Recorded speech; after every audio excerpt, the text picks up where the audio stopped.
Welcome to the Path to CPO, where we peel back the layers of success and delve into the journeys of the most dynamic Chief People Officers. I'm your host, Nelson Sivalingam, CEO and co-founder of How Now. Together, we'll explore the trials, the triumphs, and insights of these trailblazers across people, culture, and HR at some of the fastest growing companies in the world. This is not just their story, it's a roadmap for all aspiring people leaders.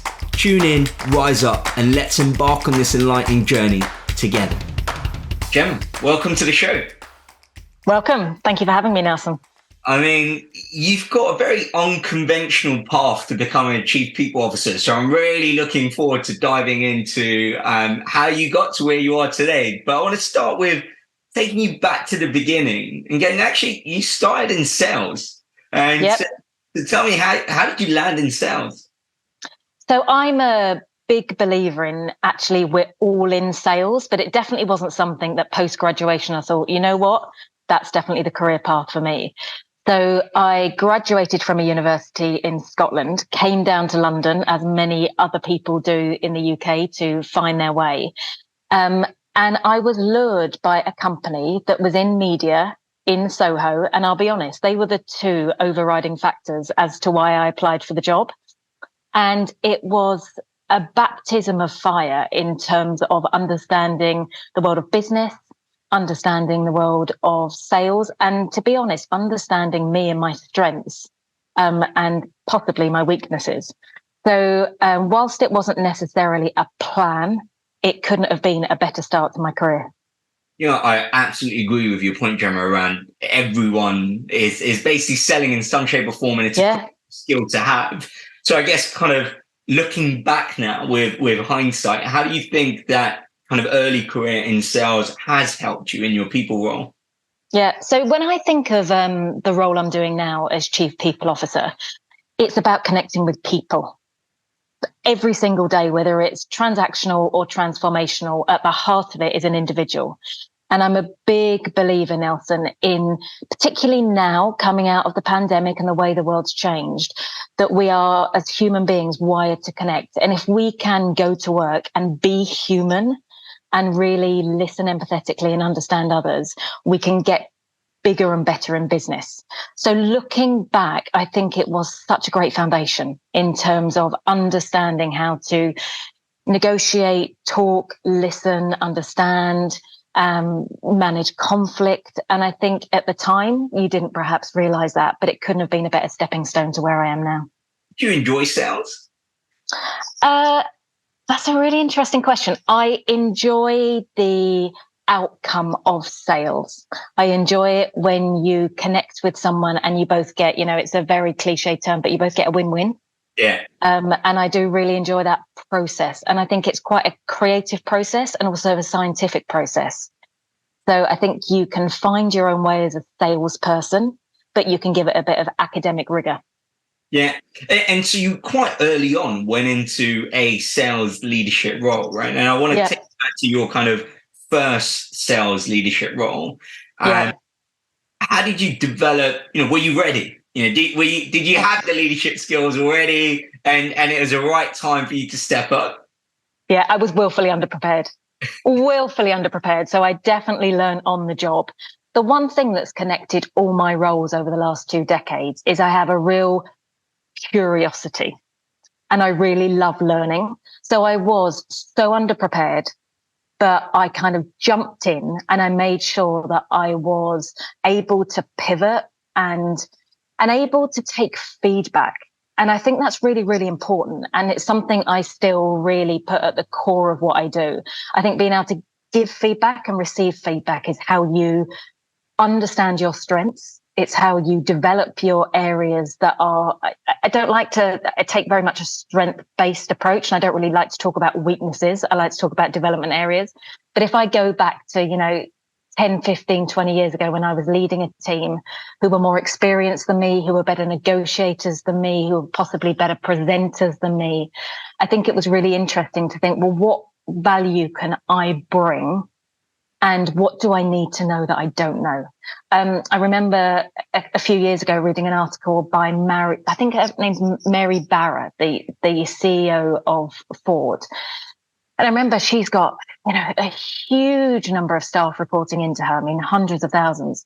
And I remember reading, it said she goes, round to sites to see people, and she'll stand up and do her kind of platform and her town halls.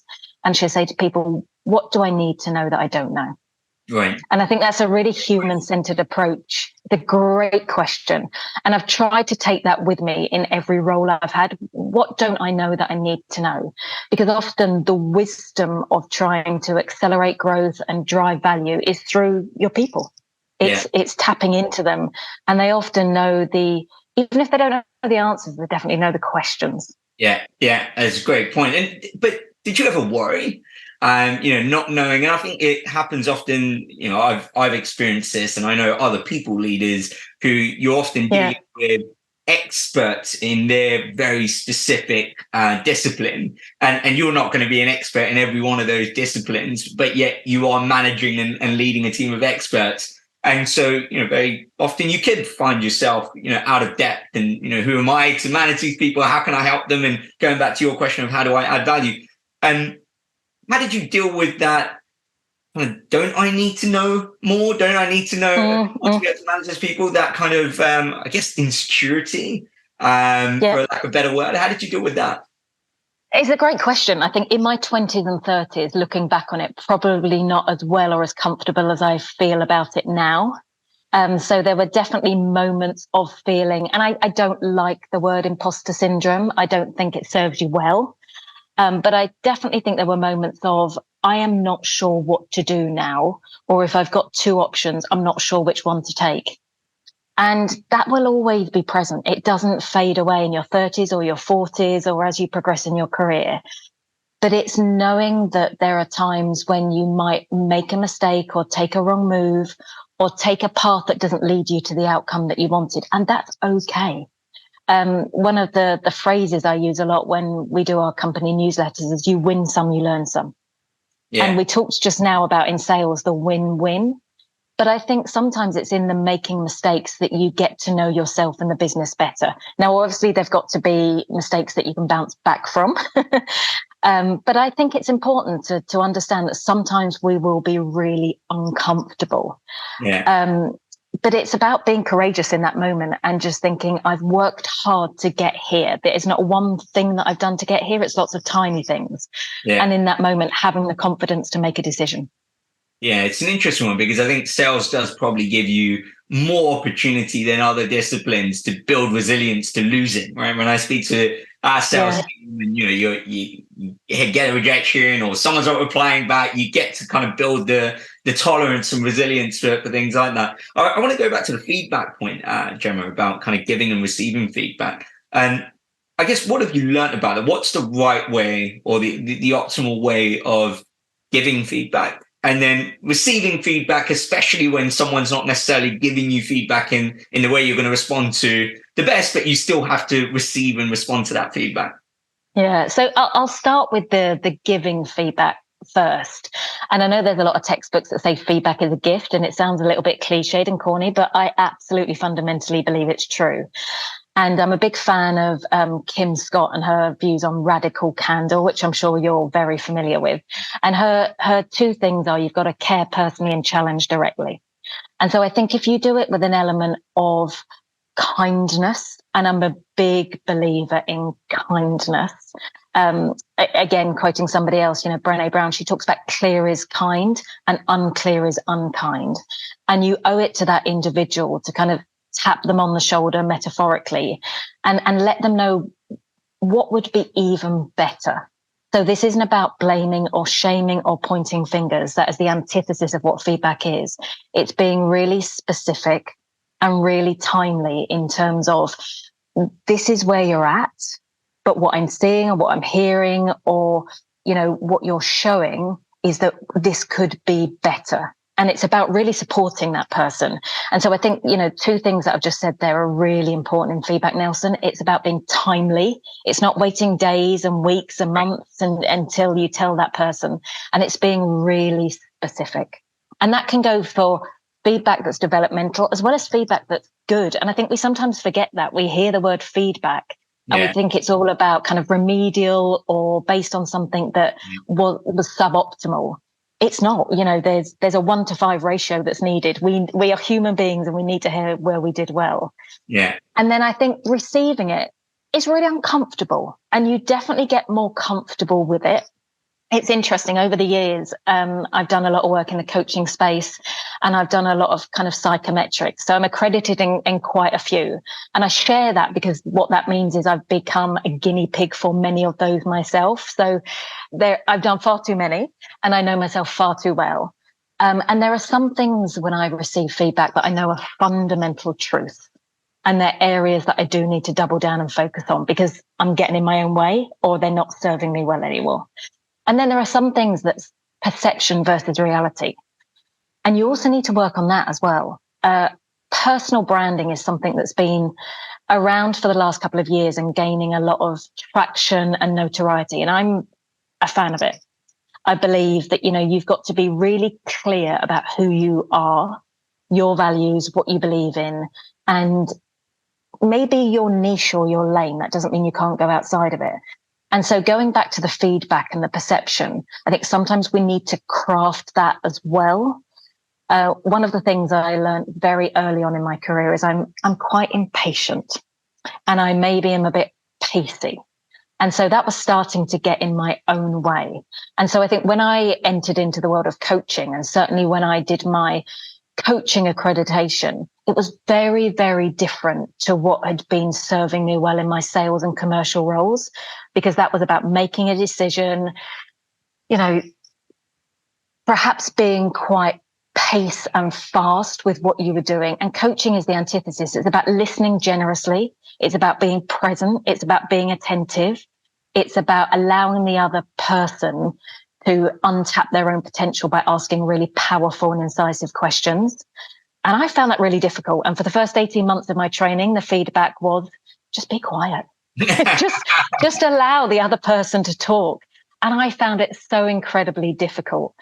But I think that was really good feedback for me to put a different hat on and see the world in a different way. And it's definitely been one of those inflection points for me that's taken me to my next step in my career. So I think if I had not been open enough to listen to that feedback, I definitely wouldn't be where I am today as kind of chief people officer. And do you think there are ways to increase that openness and take it less personal?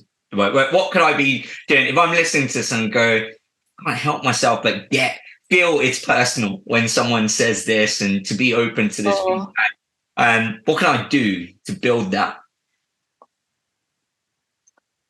That's a really good question. It will be different for everybody, but I think it's important to remember it's about the behavior, not the person.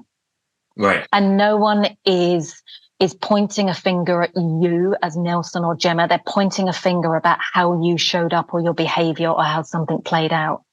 And I think it goes back to what you said earlier about in sales, you have to be very resilient. And I often think that's an overused word. But I think for me, resilience is just being open to being better. Yeah. And I think it's about doing better to be better.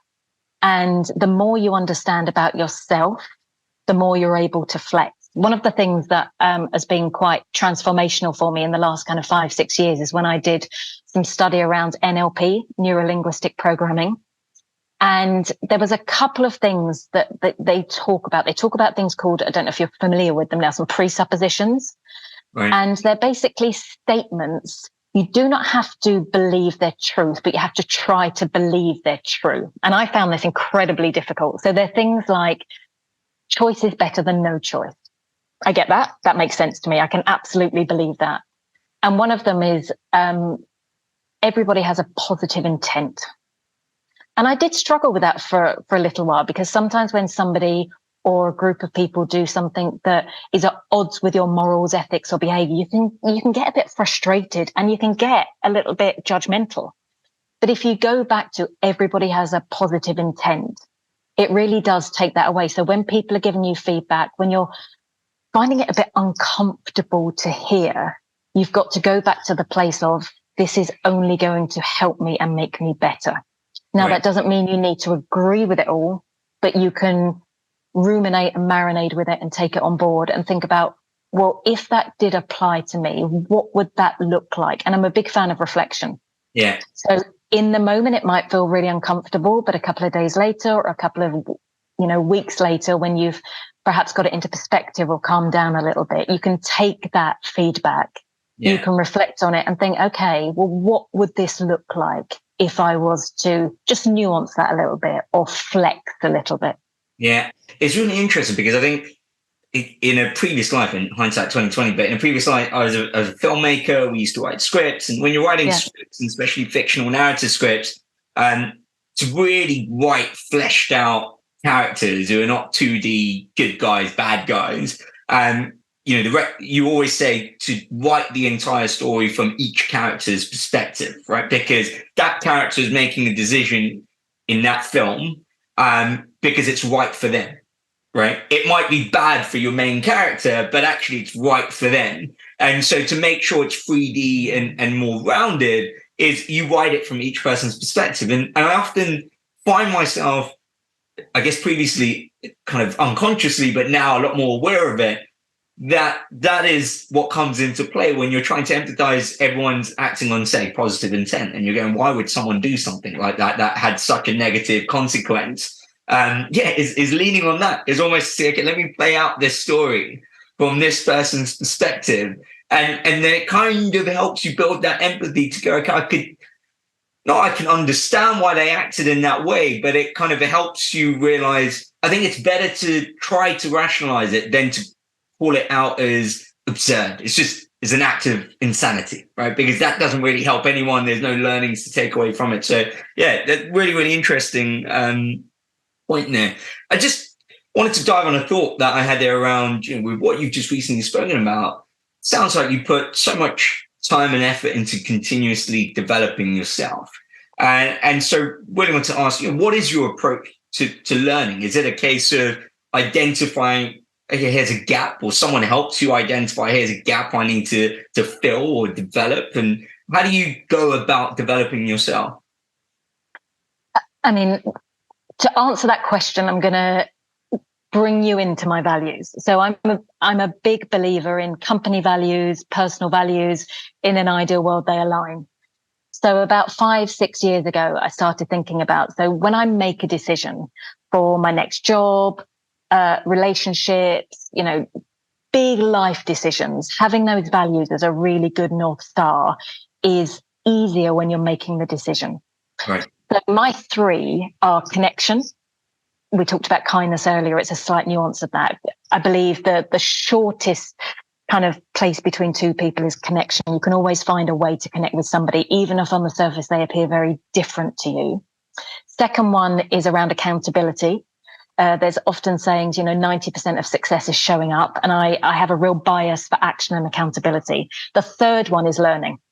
So that's both informally and formally. So about 10 years ago, when I go back to my career in sales, I was enjoying it, but I was clear that that was not my path for the next 20 years.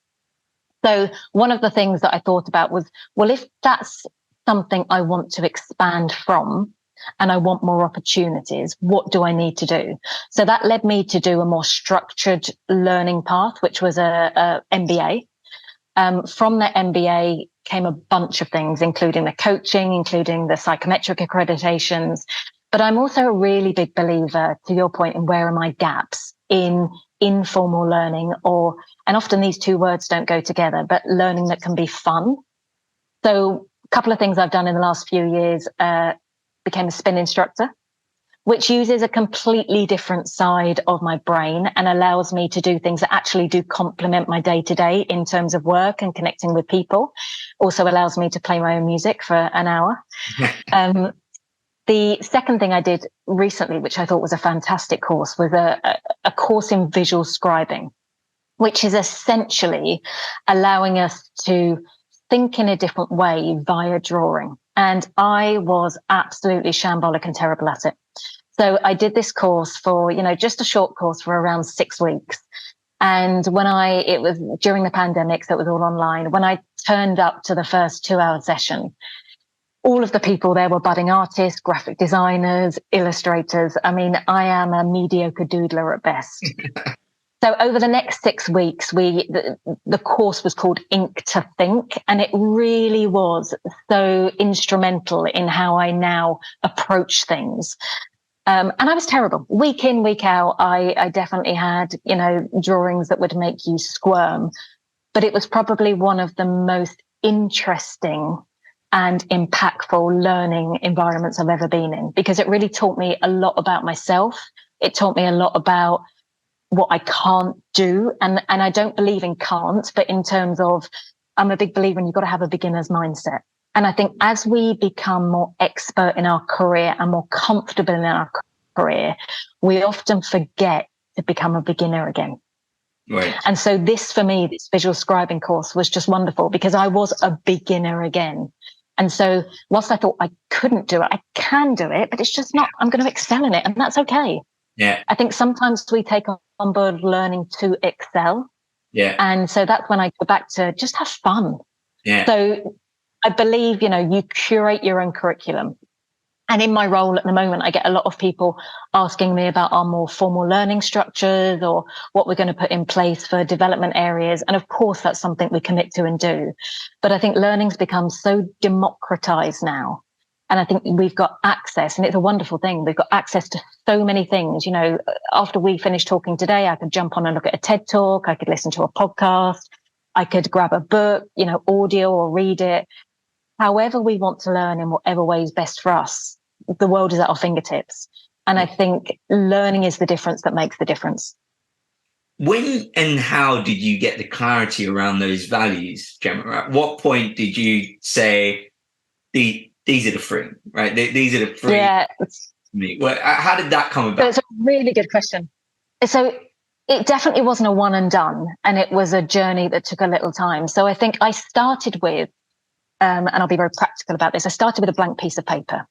And I started with a really long list that I didn't overthink. I think often we do, of everything that I felt was important to me. And that long list was probably about 15 to 20 things.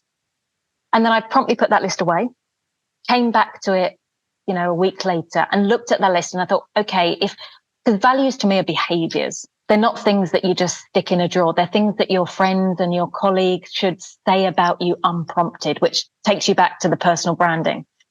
So I then edited that list down to about 8 that felt really meaningful. And I talked about one of the examples earlier around connection. So that was something that was really interesting because I had a bunch of words there that all felt comfortable. Right. So I had kindness, I had compassion, I had empathy, I had connection. But then I started thinking about, so in my day to day, how do those show up? And how do those impact what I do and what people see in me, believe in me? And actually that allowed me to dismiss some of those and hone in on that particular one, which was connection. I did also ask a couple of people kind of close to me, friends that knew me, colleagues that knew me, kind of said, these are the 5 or 6 that I've got. How do they feel when you think about what I do and how I do it? So that was really interesting. I've also run quite a few workshops around this with our company. And it's really interesting because some that people share with you, and I think it's a real privilege when they do. I feel it's a very generous act because they don't need to be shared. They can stay close to you. I look at them sometimes, and I remember somebody a couple of years ago in our Canadian office saying one of hers was social justice. And I admire that completely. And it was really interesting because I thought, I admire that, I respect that, and I inhabit that sometimes, but it's definitely not one of my core values. It's not my day to day. And I think it's only when you see other people's that you become much clearer about yours. And I think they do nuance over time, but I don't think they change dramatically. In the coaching that I've done, it's really interesting. We often do values work. And, I've heard people talk about, one of their values is adventure or freedom or spontaneity. I know that's not me. I know that's who I would love to be, but it's not. And that's really interesting when you hear that because it makes you more secure in who you are. And what impact do you think it's had on you to have the clarity around what your values are, right? Let's say, many of us probably float through life going, yeah, I like a bit of that. I probably value this a bit, but having that clarity and putting in the work to get to a point where actually I know these are my key three. What impact has that had on, I guess, how you go about making decisions and the choices you make? So one of the things that really helps me decide, inform, take next steps is I'm a big believer in say yes or say no, but never say maybe. Right. So my values help me to clarify whether it's a yes or a no. And even when I took, this chief people officer role, I thought, will it provide learning? Absolutely, in abundance. Will it provide connection? Yes, every day. We've got 600 people globally in 14 offices. So connection is absolutely at the heart of this role. And the third one is, will it provide accountability? And again, it's a real yes. One of the people I am most inspired by is Dolly Parton. Very big fan. And she has a saying that says, find out who you are and do it on purpose. And so going back to what you just asked about the values, that is something that I really come back to probably most weeks. Find out who you are and do it on purpose. They often say that, comparison is the killer of creativity. And I think we often compare ourselves to other people. We're not good enough. We're too much. We're not enough. And I think finding out who you are, being really clear on your strengths and doubling down on those is the difference, and that will help you accelerate. And I know you mentioned that, this podcast is for those people that are thinking about their drive and their ambition and their aspirations. And, one of my words of wisdom to that would be find out who you are and do it on purpose. I love that. It's an incredible quote. And I want to come back to how you became Chief People Officer. And so just to sum up for those who don't know, so you went from being, I guess, in commercial director, then MD, Chief Operations, and then you landed with the CPO role. So before we go into why you ended up with the CPO role, I just want to go into a bit more around how you make decisions around your career. And how much of it is self-directed versus are there other mentors, managers in the organization who kind of help you make those decisions to go, well, you could go here or you could go there. And how did that happen? And how self-directed is that process of kind of mapping out your own career?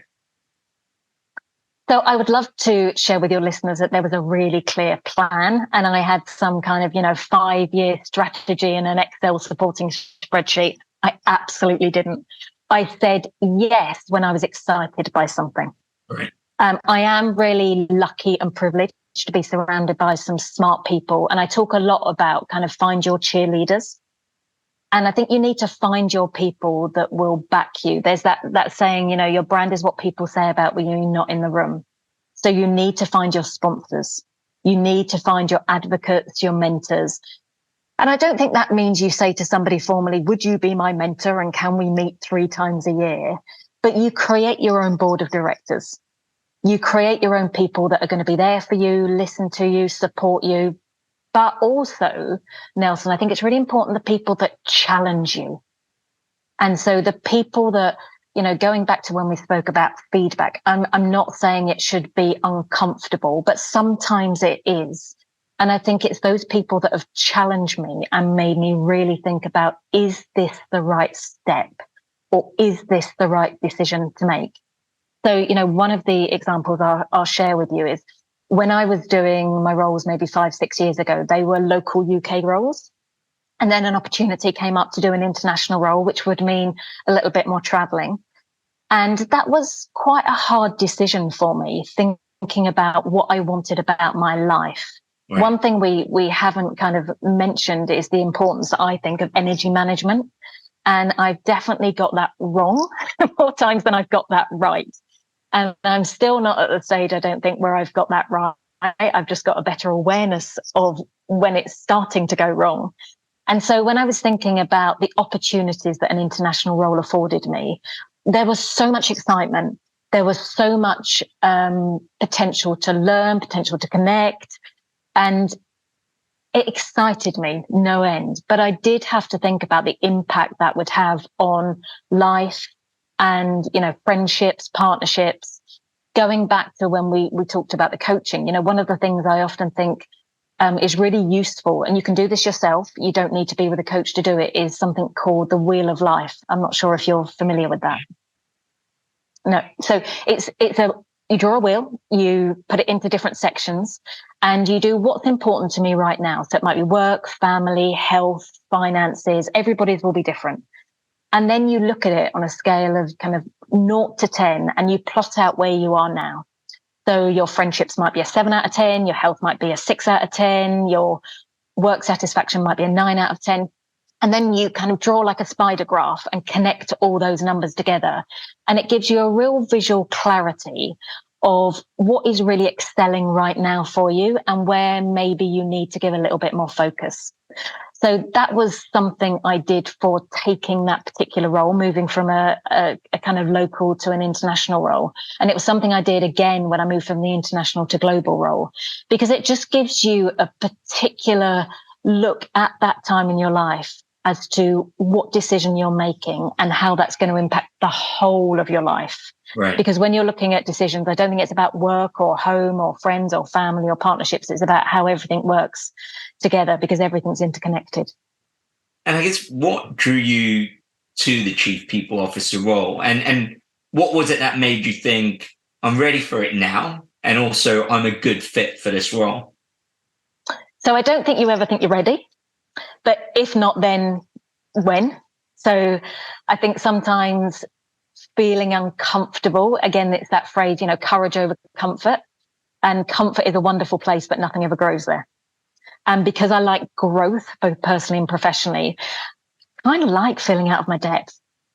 Not always in the moment. And don't get me wrong, there's definitely been moments over the last 9 months where I thought, wow, okay, this is challenging. But I like that feeling. And I think we can all look back on having felt that many times, and we've got through it. We've come through the other side. So, discomfort is only ever temporary. Yeah. And did I think I was a good fit? I don't know. I think, try it out, try it on for size and see what happens. I think it goes back to what we've spoken about. It's knowing who you are. It's knowing your strengths. It's knowing where you need to build really great teams and people around you. This is not my work, it's teamwork. And I'm really lucky to have, we talked about the supporters, the mentors, the sponsors. And when I don't know something, that's time to kind of, find out. It's time to ask the experts. It's okay to sometimes be the dumbest person in the room. Yeah. We're going to wrap up with some quick fire questions. Okay. I'm going to throw a few questions at you, and if you can give me a relatively quick answer. Are you ready? Yes. All right. What's your best productivity hack? That's a good best productivity. I'm a big morning person. And I believe that if you write the 3 key things that you need to get done by the end of the day in the morning and you attack those first, it's a good day. Favorite book or podcast? Oh my God. I mean, that is such a hard question for me. I am such a big reader. I get through a huge amount of podcasts. But the one I go back to probably time and time again is Adam Grant's Rethinking. Right. Really enjoy that. He has on some wonderful guests, and there is not one podcast that I leave and I haven't learned something new. Yeah. I've got to ask you this question, Gemma. Are your books color coordinated? It is the only thing that me and my partner disagree upon, because we can never find the book, because yes, they are color coded and it's a beautiful thing. No, I've got to say, it does look great. The best piece of advice that anyone's ever given you? Upgrade your own operating system. Oh, I like that. And the last one for you, Gemma, what are you most proud of? I am most proud that I've never had the Sunday night blues. I've never thought I'm not looking forward to the week ahead of me. I think going back to what we talked about, curate your own curriculum and curate your own career path.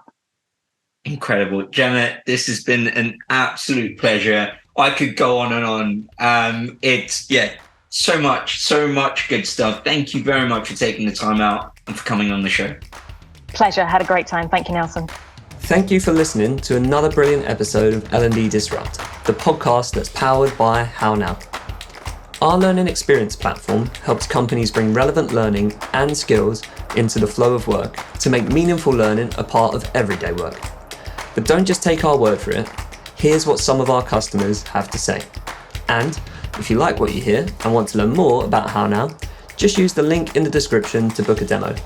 As a loyal L&D Disrupt listener, we'll send you a swag pack containing a copy of the book Learning at Speed and some How Now merch once we've shown you around. And we needed somewhere to have a central home for all of the learning content that was being created at pace. And we also really wanted to support a modernised learning. So moving to that 70-20-10 model, where learning is really integrated into the flow of work at the point of need. And we knew that How Now would be the perfect platform to support with that modernised approach. And I was confident that How Now was right for FitFlop because it passed the eyeball test at the Learning Technologies Conference, number one. Does it look like it's going to be user-friendly and people might actually want to use it? My previous companies, I'm used to using very clunky LMSs that don't do much to help with engagement. We've just launched How Now, actually, where I am at the moment with Lucid Group. And what we've focused on is the building of habits around learning.